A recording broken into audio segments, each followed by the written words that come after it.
This show is brought to you by My Freedom Cart. Shop American-made, toxic-free consumables and household products from a company that loves freedom and American values. Stop funding woke companies. Join me and thousands of other patriots voting with their dollars. Go to myfreedomcart.com/Jody. Hello, and welcome to Nurses Out Loud. I am your host, Nurse Jody O'Malley, and today joining me is my good friend, Ivory Hecker. She is a journalist that has a wonderful series out now called Beyond the Surface of America, and it comprises of 8 shows, starting in DC, Tennessee, Texas, Louisiana, New Mexico, Colorado, Utah, and Idaho, where they go into the fabric of our society and uncover the tapestry of American life. There's so many exciting things that they uncover. And today we are going to talk about a few of them. One from the Freemasons. We've all heard a lot about that. Also, immigration and the homelessness that is occurring on the streets of America. So many exciting things. And in each show, they ask everybody in their Man on the Streets interview, they ask, what makes you happy? What is your American dream? What would you change about the government? That's a good one. And what is your biggest struggle or fear? I love these shows because it reminds me of newsworthy TV that I grew up watching that now, so many of them we don't see on mainstream media. But without further ado, welcome, Ivory. Thank you for joining me today. Great to be with you. Yes. You want to tell our viewers a little bit about how we met and what you've done with your courage and bravery being a journalist on a large network? Yeah, you and I met at a club. Well, that's not out of the realm of possibility. I was at a bachelorette party, but no, we already knew of each other. We That's true. happened to be in the same city because you live in Arizona and I was out there for my friend's bachelorette. But anyway, no, we were both whistleblowers. I blew the whistle on Fox Corp. You blew the whistle on the federal government medical procedures and corruption. And so we both blew the whistle through Project Veritas. And you told me that my story inspired you to speak out. That's right. That's right. That meant so much to me. But it took us like more than a year to finally meet, I think.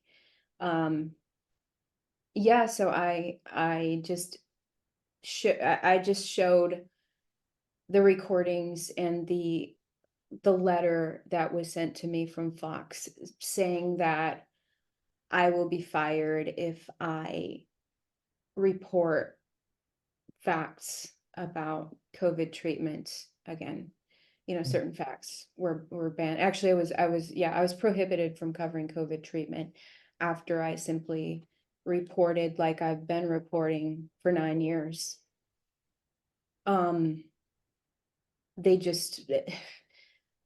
It was just interesting that all the reporters were following orders to cover COVID treatment in a certain way. And when I deviated from that, I was threatened with firing, which deviation was simply doing what I always did. That's the crazy part. Like I didn't do anything different. Right. So it was everyone else who was doing something different. They were listening to more orders and following suit with their news reporting in a propaganda way. So I just exposed that. Project Veritas took over the recordings and put them out. And then I called up Fox live on air. I love that. That to me, was that in June? June of 2021. Yeah, June of 2021. And I wound up, I mean, that did really inspire and encourage me. Our stories are fairly similar in the respect that both of us knew about alternative treatment, for COVID. And we had heard about it and we had talked about it. I exposed the refusal of pharmacists dispensing ivermectin because she was just following orders. You exposed about hydroxychloroquine being, a treatment that was given into a hospital in Texas. And that was, to me, that really spoke to me because at that time, the pharmacist hadn't done that at that time in June. This was a little bit later that the pharmacist did it. But when the pharmacist told me that if she filled ivermectin for anything other than lice or scabies, she was going to lose her job and that she was just following orders. I thought, oh my gosh, like this is happening in more places than we could ever imagine. And so, yes, your story and your courage and the way you did it by just being bold out there live on air was, I was like, yeah, that's my girl right there. One day we're going to be friends. And then here we are. But yeah, it's so messed up because that pharmacist she wouldn't have been threatened with firing for for filling a prescription for ivermectin prior to the pandemic. They institute this weird rule Yeah. during the pandemic. And then same in my situation, it was instead of following what's working, which is one of the viewers' top questions, what's working to keep us healthy, to get us out of the hospital as quickly as possible. But the media went on a complete lockdown about that. Ivermectin was mentioned once in a like 20-second anchor blurb on air in April of 2020. Like, oh, Australian researchers are doing a little bit of research on ivermectin in a petri dish. Little blurb and then silence. A muzzle was put on the media, period, in regards to following, is ivermectin really working? And then at a certain point in 2020, that happened with hydroxychloroquine too. Mm-hmm. Shut down. We're not going to look at that. And not just those two, but let's look at everything doctors are using. Turns out there was a steroid that worked way better than other steroids. Yeah. The doctor I covered was showcasing that too, but none of the media wanted to know that.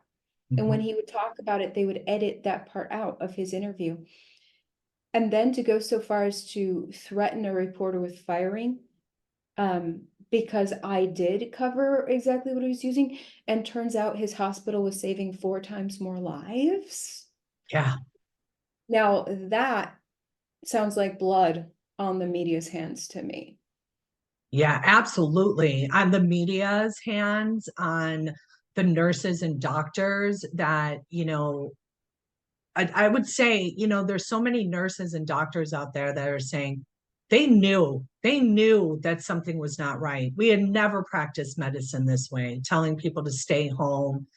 There's nothing we can do, come to the hospital when you can't breathe. That's when you should show up. We've never done that ever before. And now they all, because I'm back in the hospital and I hear them, talking.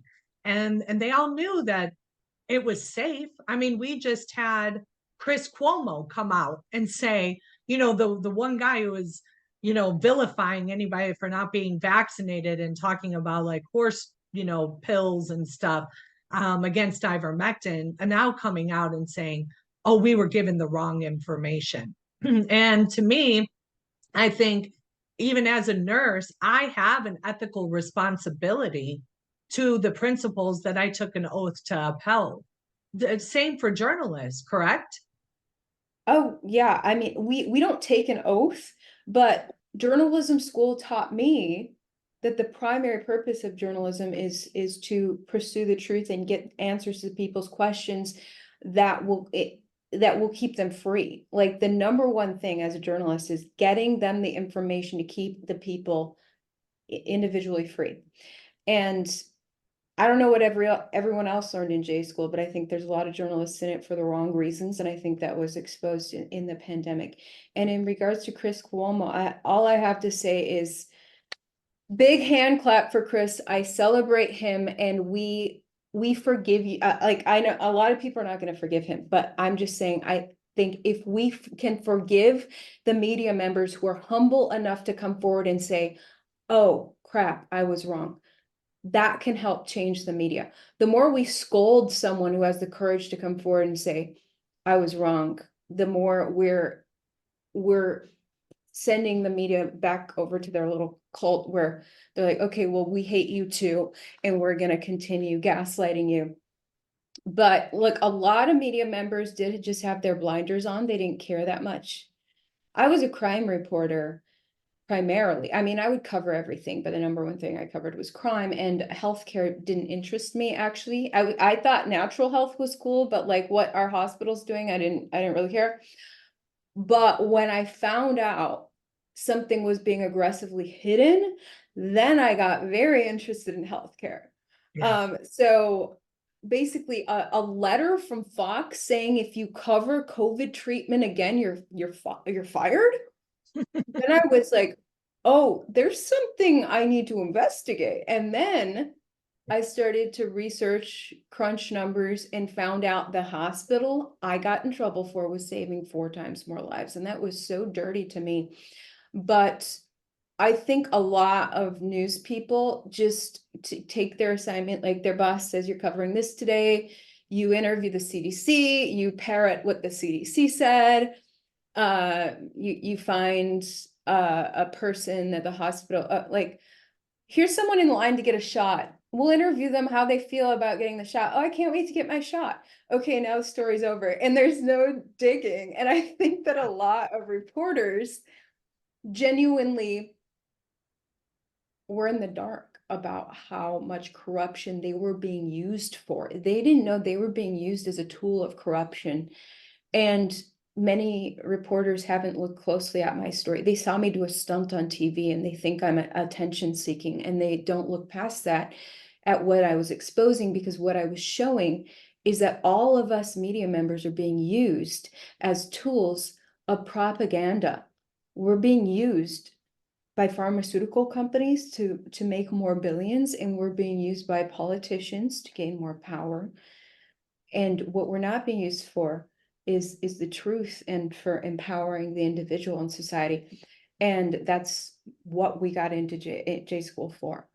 And Well, I look at it this way, and I understand. Yes, I would be applauding Chris if he did come out and say, "Listen, I was wrong, and it's fine that I was wrong, but I also should have done research. Like where there's smoke, there's fire, right?" And when they were being told to say one thing, he had an ethical responsibility to look into it. Same as you, right? Like you said, "Oh, you're going to tell me I can't talk about this? Well, maybe I should look into why." And then you uncovered, that it was propaganda that they were pushing. And how anybody couldn't see the writing on the wall. If you're a journalist, don't you learn about propaganda in journalism school? yeah, it's insane because you learn about it in J school, but everyone forgets J school, and they don't think they're ever going to face a time in history like we just faced. And a lot of them are still in denial about it. And a lot of the people who consume news or no longer consume news don't realize how much groupthink there is, and they don't realize how groupthink can sneak up on you, and you don't realize you're participating in groupthink. And Yeah. when your fellow media members are reporting things a certain way, you jump into lockstep and just don't realize what you are a part of. And so what has just happened in the past few years is something so in your face that more media members than ever are waking up that to the fact that they were a part of a dangerous propaganda machine. And what I'm just saying that I think what will help more media members break away or rise up to journalism how it was taught is grace. If we give them grace, Mhm. you know, Yeah. it gives them space to right their wrongs. If we just trash talk media members, for like, how dare you come forward now? Well, none of them are going to come forward then. None of them are going Yeah. to say I was wrong. No, So I get that. And then, I have that in the nursing profession as well, being a fly on the wall essentially, because, they don't know that I blew the whistle. So I'm actually there just participating in conversation. And when they say, yeah, we knew something was wrong, I have empathy for that. I do, because I know that they were protecting their paycheck, and all that was. And well, I wouldn't say that I have empathy because they were protecting their paycheck, but all that was pushed on them was a one-sided view. And that's why they fell in lockstep. And so when I go back and I look at what did I support that now I don't support, and that is the childhood immunization schedule, right? Why did I go and tell everybody, yes, get your vaccines? Why did I inject my kids with the childhood schedule?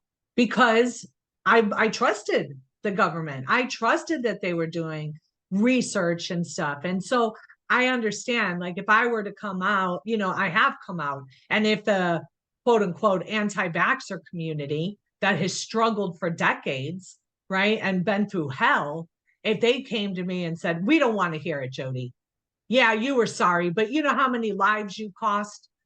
So I get what you're saying. Like, there has to be some sort of grace and conversation. That's the big thing, is conversation.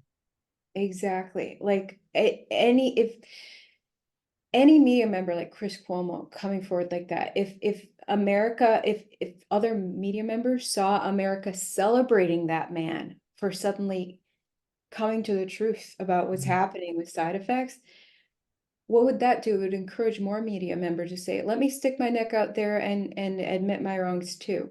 Because Chris Cuomo is being celebrated. So let's celebrate people who come forward and right their wrongs. That's how I feel. Yeah, no, that's good. Try to keep the emotion out of it, keep the emotion out of it and understand that we are in a different uh, day and time, and move forward. In one of the shows, you had said um that you had made mention to an intentional media shift that occurred about 10 years ago to highlight officer involved shootings that involved race. And Oh I yeah. thought that was very interesting. Yeah, you're talking about the new docu-series that Beyond the Surface of America. Yes. And we're talking about crime in America. And yes, that was at the start of my journalism career, was right around the time I went into full-time TV news about the year before the Michael Brown shooting in Ferguson, Missouri. And that kicked off this shift, this over sensationalizing officers going after Black people. Um, and that and it was just pounded into our heads for 10 years by the mainstream media. And I was just entering into a career of primarily crime reporting. So I'm out on all kinds of officer involved incidents. And there were all these times that just struck me that here I am, a white person was just shot by police, and nobody cares. It's not making the national news. And I'm covering it locally. It'll be a small local story, and then everyone will forget. Nobody will remember that person's name. Now every life matters immensely, and that's how I feel. Yeah.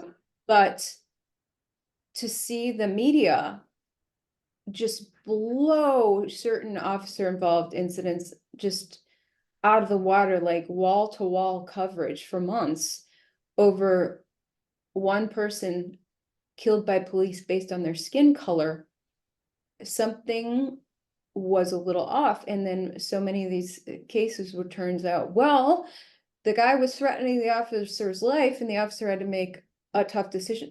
But also what I noticed being on all these cases is that a lot of these cases appear to be excessive use of force problem with officers. Like a lot of officers do just commit excessive use of force against every race. And we had crazy cell phone footage of officers just like assaulting like an Asian man and a white man, and but none of these stories went past local news. And so why would the media scrounge for, a black guy?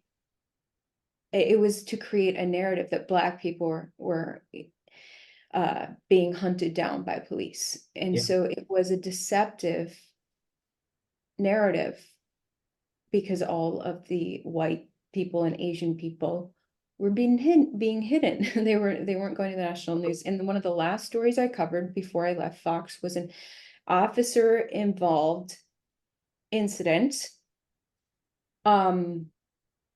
I can't remember if it was a shooting or a stabbing. Fox sends me out to the scene, and as I'm driving there in the news car, the assignment manager calls me and says, "What are the skin colors? What are the races of the officer and the guy that he shot or stabbed?" And I was like, "Well, I don't know. I'm not there yet, but I'll let you know." But it was just so like, Wow. come on. So that's, we don't know anything yet, but that's what you care most about. Yeah. And the reason she cared was because corporate Fox Corp in New York was calling, wanting to know the skin colors because they wanted to know if they could put this in the national news or pick it up on other Fox stations across America. Because if it was not a black guy who just got attacked by police, then we don't care.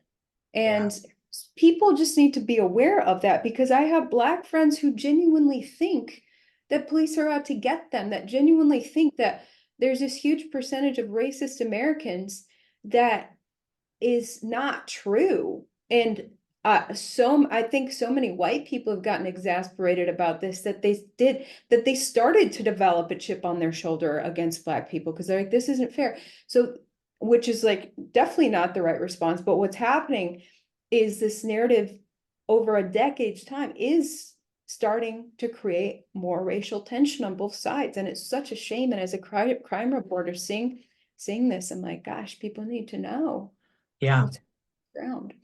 Right. Right. It's interesting because I'm almost done watching the Made in America with OJ Simpson. And my 14-year-old watched an episode with me, and he was just blown away at how they totally changed that trial to be a racial thing and not, targeting the officer, I forget his name, Fierman or something like that, instead of murdering, slitting, almost beheading your wife. You know what I mean? And it was just wild how clever lawyering, if you will. The more money you have, the more money you can pay for these attorneys that know how to, change things up to get what they want out of it. And I just don't even understand how people can sleep at night to do that. Just to think, oh, well, we played the legal system and we allowed the legal system to work for us, and it wild. Have you seen that, the OJ Simpson documentary? I haven't yet. No, I'll have to, but that's the thing. The lawyer has an incentive to win, and he'll use whatever he can to win. Well, same with news organizations in these crime stories is their incentive to win. They want their stories to go viral. The more stories that can go viral, the Mhm. better their ratings can be, the better their ad revenue can be.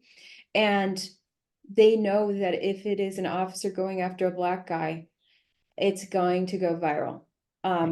If it's a white person, it's probably not going to get as much attention. And it's the stories that get the most attention that they send national. So it's this like vicious machine of like just wanting to win that incentivizes them to create a narrative.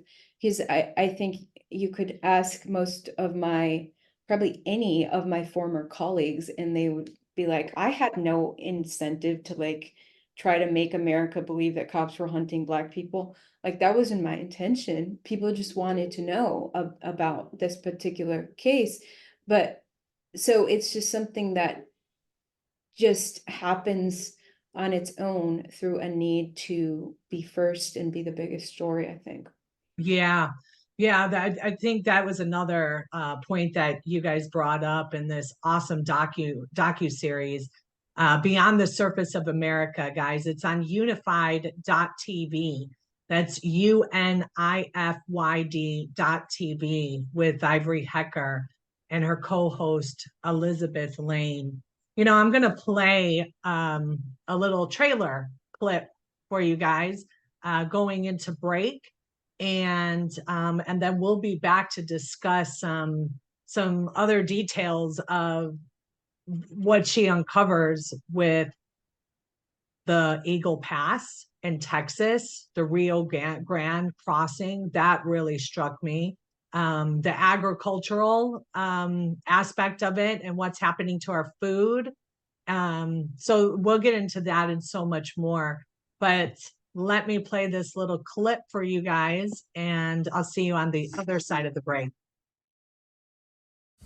Here we have migrants crossing the river as we speak, military assisting them into the U.S.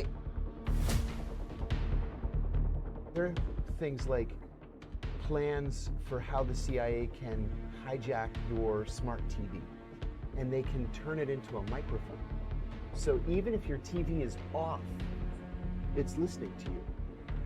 You know, when you look around the world and you see what is going on, it's very clearly an anti-human agenda. This is why I say that this is a money laundering scheme, because some of these people end up in the streets, as you see.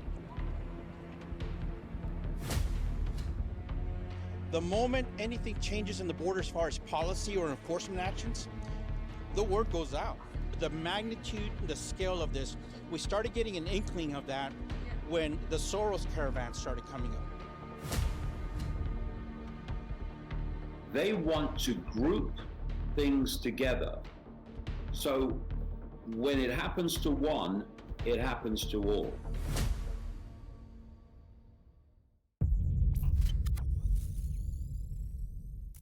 Welcome back, guys. Thank you for joining me. This is I am your host, Nurse Jody O'Malley, and you are listening to Nurses Out Loud. We are on air 5 days a week, 10 a.m. Eastern Standard Time, with an encore at 11 p.m. You can find us on iHeartRadio or on our world-class media player at americaoutloud.news. And all of our shows go to podcast. Pretty much every podcast platform there is, we are on. And I also want to give a little shout out to you, the listener, and say thank you so much. We had just found out that over the last few months, we have gained another 10% in viewership. Our shows are ranking now in the top 1 to 3% of podcasts worldwide. So top 1 to 3% out of over 3 million podcasts. And I just thank you so much for that. This is really a labor of love and passion in encouraging you guys to speak the truth and to share the truth and to not let them silence us and usher in a communistic society, which that's where a lot of us feel like it's going. So, welcome back, Ivory. Thank you. I watch these shows. I'm in what, 6 of them now? I think you only have 2 more out. 2 more episodes left, and I was just really intrigued and enthralled. One of the ones that really spoke to me was the Eagle Pass, Texas, and the border crossing there at the Rio Grande. You guys weren't invited there. You just showed up, right? Tell us about that.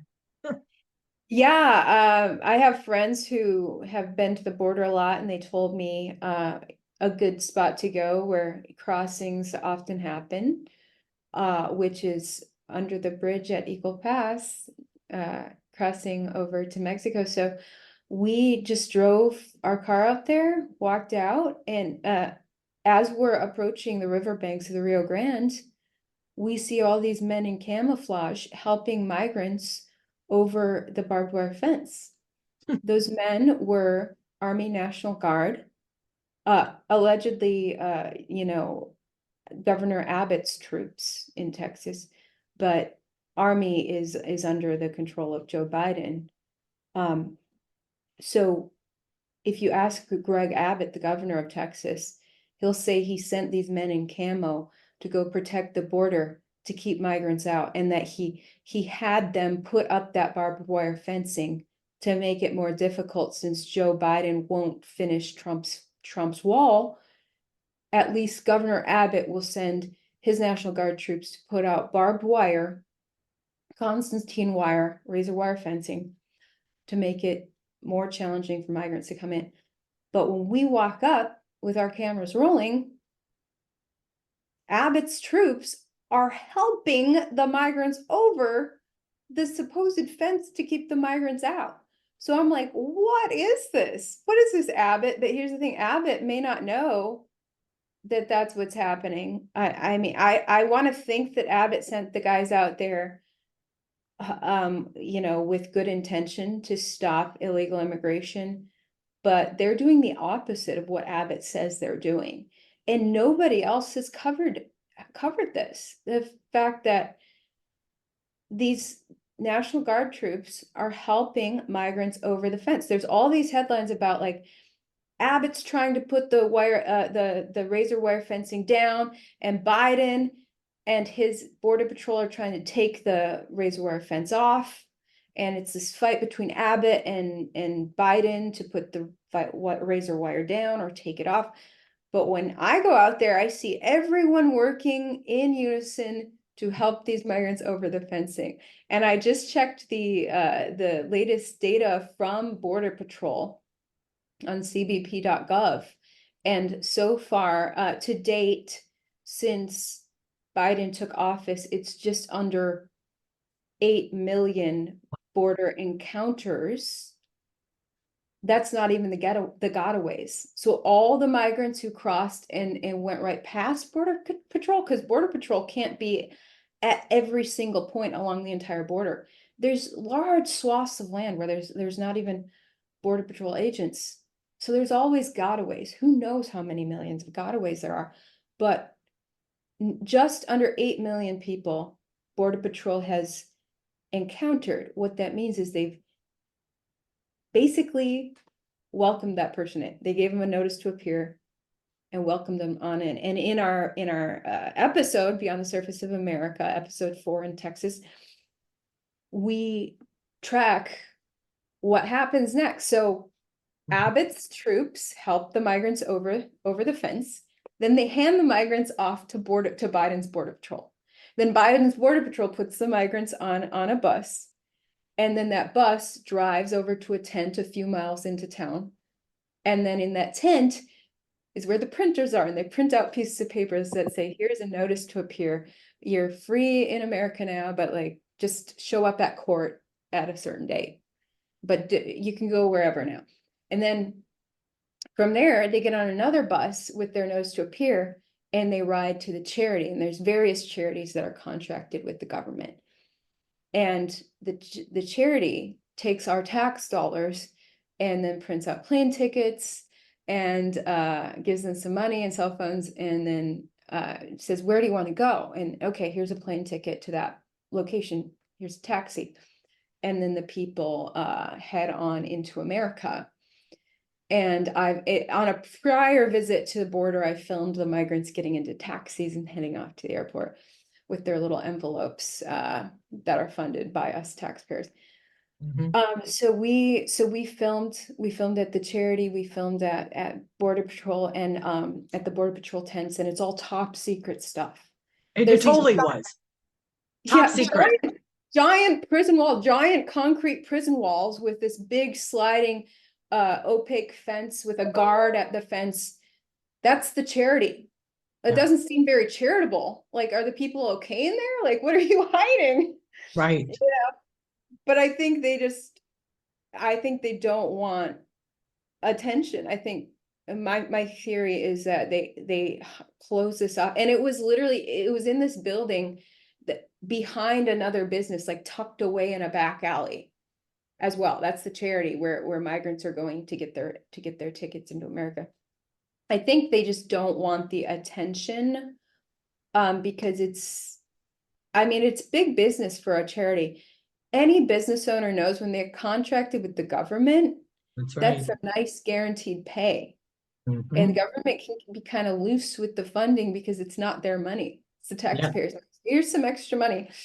And these charities are cashing out. And I found the receipts on FEMA.gov. FEMA is listing how much money they're sending to these charities, and as well as local jurisdictions.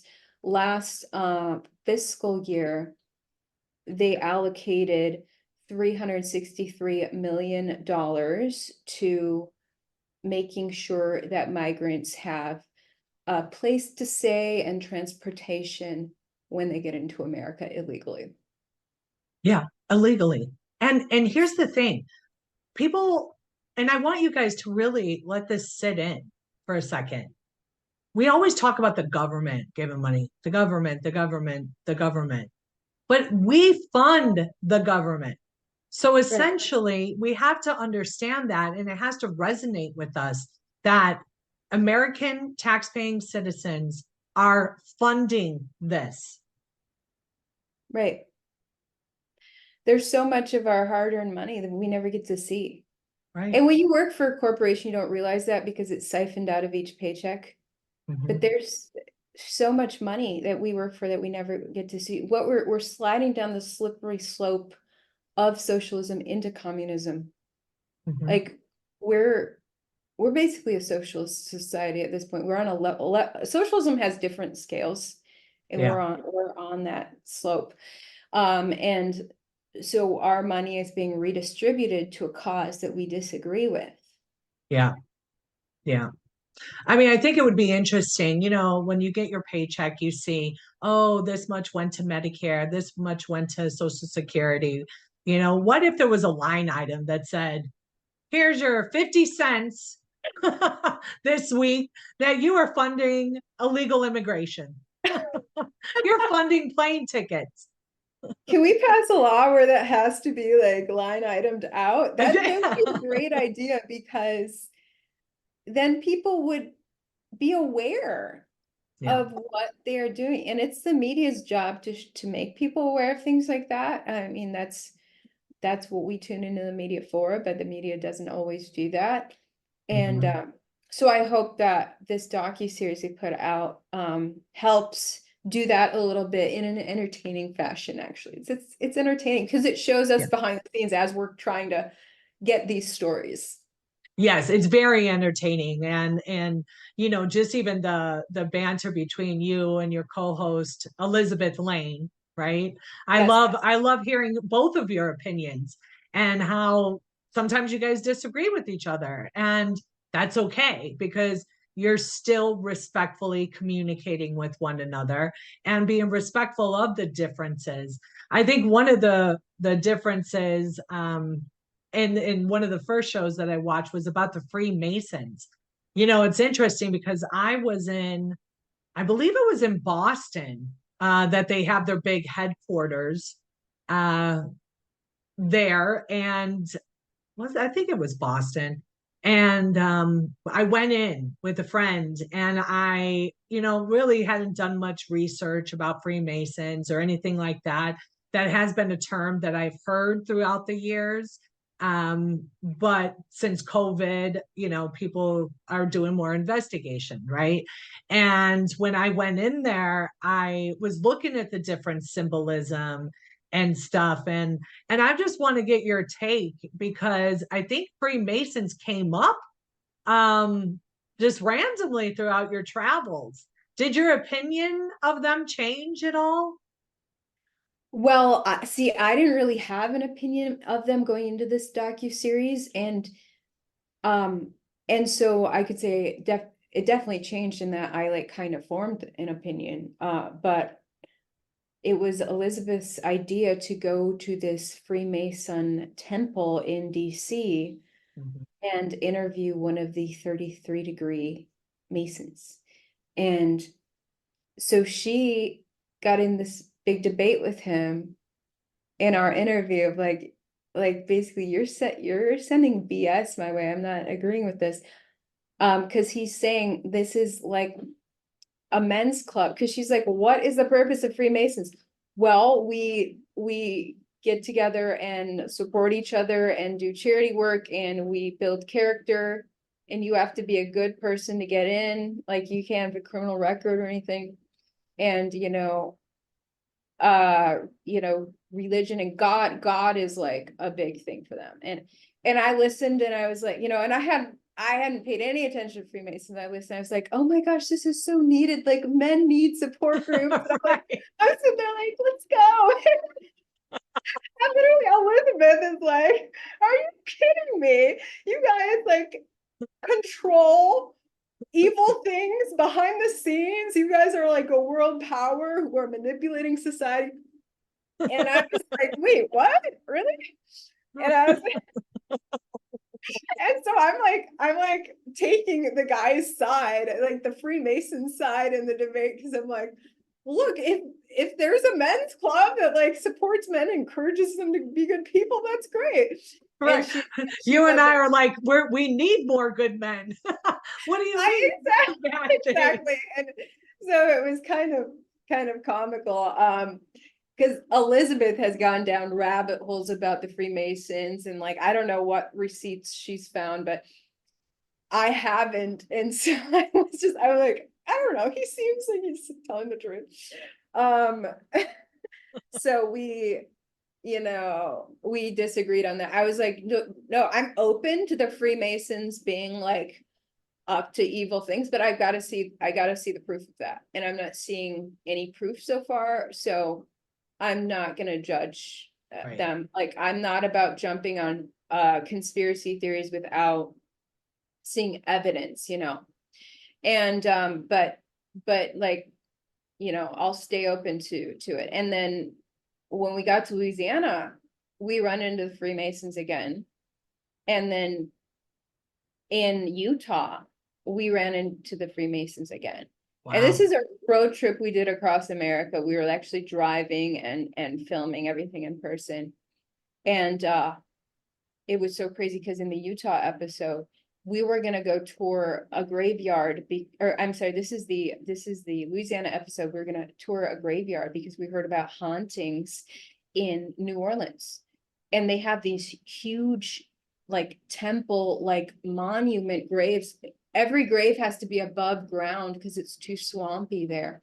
If you try to bury a body underground, it'll just rise up. The grave will rise up. This is what we were told. Mm-hmm. People will be like unearthed. So this is what they told us in New Orleans. So that's why people have these above ground tombs. So we're walking between all of these giant tombs in the dark of night with this tour guide and the tour guides. We were told we were going to go to a witch's graveyard. And they're like, well, we can't do that tonight, but I'm going to take you to the Masonic graveyard. So here we are walking amongst dead Freemasons. And that was really interesting. And I don't want to give away the whole thing, but it was Yeah. spooky. But then when we got to Utah, we interviewed the owner of Skinwalker Ranch, which has had some really paranormal, strange things happen there. And the government's been very interested. Why are Black Hawk helicopters flying over airspace on Skinwalker Ranch in Utah unwarranted? When they had filed for the airspace to be clear, that because they were going to do like an experiment and try to figure out what's going on with the paranormal activity. Well, none other than our federal government violates the airspace code and goes right through over top of the ranch in a Black Hawk helicopter. So they're being watched. Why are the feds looking at this ranch? Well, because really bizarre things are happening there. And the owner bought it because he was very curious about paranormal activity and he wanted to learn more. And previous owners had really uncomfortable things happen where they were kind of glad to sell the ranch. They thought it was like cursed. And I think Native American tribes have this legend that that ranch is cursed. But the owner says once he bought the ranch, he ran into Masonic symbols etched into the landscape there. Wow. And we're like, Freemasons again? So I was like, what's going on with these Freemasons? Right. There's a lot to uncover there. Like I said, I haven't went down that rabbit hole yet. You know, you can only just be focused on certain things, you know. It's Right. like when you look at how much has been hidden from us and how much is exposed now, for people that are willing to not bury their head in the sand is really, we're living at a really, I don't want to, I mean, it's dark, I guess, a really dark time in our world. But then on the other hand, you have a lot more people that are enlightened, because we weren't aware of all of these things before, you know. It's when you went into Utah and you went into that homeless camp, you met Venezuelans that crossed over the Rio Grande in Texas, and they're living in homeless encampments. Yeah. Because what is it? They get 45-day stay that millions of dollars provide. They got a plane ticket, they got a cell phone, and then now they're just on our streets. Right. More than 8 million people, probably. Yes, this was crazy. This was actually in Denver, Colorado, where we came across this homeless camp. And we're checking out what's going on in the heart of each state. And I asked Coloradans, like, what should we explore in Colorado? And they're like, can you guys check out this homeless camp? So I go to the homeless camp, I'm expecting like druggies and stuff. It's all foreigners. It's an entire homeless camp of illegal immigrants in Denver, Colorado. And we interviewed this one lady. Fortunately, our videographer spoke Spanish. And so he was translating for her because none of these people spoke English. And she explained that she crossed the Rio Grande into Texas at Eagle Pass, where we had just been. And yeah, she was flown up to Colorado. And again, like those tax dollars, $363 million from us only goes so far in one fiscal year. It goes enough to put an illegal immigrant in a hotel for a couple weeks. Yeah. And so she hears this message back home in Venezuela that there's like a whole new world for her in USA. And she makes this very dangerous trip up here and ends up homeless in the streets in the winter. We filmed this in the winter. And they're in a tent in the dead of winter, on a center median of a city road. Trying to figure out, how do I get a job now? I'm illegal. Yeah, I don't speak the language, right? I don't speak the language. And then you had people coming and bringing food, and it was actual individual families or Right. neighbors that lived a couple blocks away that saw them, and they baked cookies and bring to them. I mean, I think, for people, guys, check out the unified.tv, Beyond the Surface of America, because I think having discussions in your home with your children and your family, concerning the stuff that Ivory and Elizabeth uncovers and talks about in a very comical way, but informative. It's just really good TV that we don't have. That we don't have these days. And if you do like it, I really encourage you to reach out to Unified or comment on there, because I do want to see another season of this. I definitely. But Ivory, before we go, we only have a couple minutes here. I want to ask you the questions that you ask the Man on the Streets interview to everybody. Okay. Ooh, ooh. All right. I don't know if you were expecting that, but I thought that'd be cool. All right. So what makes you happy? What makes me happy is being with people, honestly, just community, just being in person, in conversation with other humans, gives me a lot of joy. I love that. Yes, I agree with you. We've been so far removed from that, Okay, how about, what would you change about the government? Oh, journalists aren't supposed to, but I will, I'll say. I'm a news analyst. So I genuinely want each individual to be free to live their lives as they see fit. And the only limit that on our freedom should be when, as one Supreme Court justice says, the government's role is to limit your fist swinging from the proximity of your nose. Like I can swing my fist wherever, but I can't punch you because now I'm invading your freedom.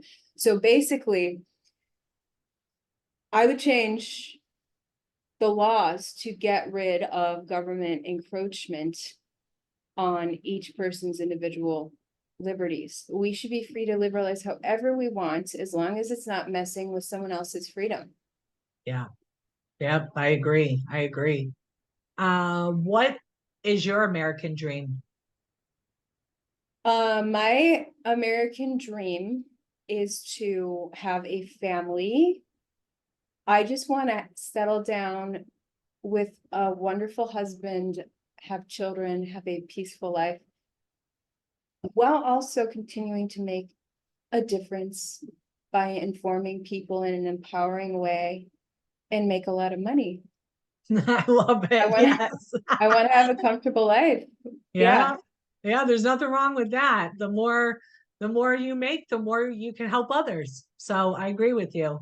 Yeah. What is your biggest struggle or fear? My biggest struggle right now is ever since I left Fox, actually, I've been dealing with like anxiety issues. Like now that I'm like free, have this peaceful life, have a house, I can work from home or wherever. I sit there and I feel anxiety coursing through me, and I'm like, why am I anxious? I have all these blessings. And so I've been researching and figuring out that basically every human has some sort of emotions trapped inside of them. And a lot of times the emotions are masked by all this activity. Like I had deadlines, chugging coffee every day, getting the news out. And when your life slows down and you have peace and control over your life, you can start to notice these trapped emotions. And I have these trapped emotions of anxiety in me. And I've been doing emotion coach sessions to release the anxiety, so that I can just have inner peace. So my biggest struggle, I feel like, is like, how do you let needless anxiety go so that you can just have peace? Have peace. I can say I can relate to that. And whenever that comes over me, that type of anxiety or fear, I always sit back and I look and I say to myself, what have I been paying attention to? What has been getting my focus? And I always realize that I am not in the word. I don't listen to my sermons. I'm not listening to my worship music and I'm not reading the word of God. And once I do that, every single time, it brings me right back. And I'll just say fear is a liar, and anything that is not love and peace is not from God. And we have to be very mindful of that and the spirits that we're allowing into our life, depending on who you're surrounding yourself with or what you're paying attention to, what you're listening, what you're viewing, what you're reading, and realize that whenever there's an opening, the enemy comes in and tries to attack that. And just getting back to God and his word has always helped me. And so I hope that helps you. And I hope that helps anyone listening. And make sure you guys check out my friend Ivory Hecker on Unified TV. That's UNIFYD.TV. And check out her series, Beyond the Surface of America. Thank you guys. Till next time, be safe, be well, and God bless.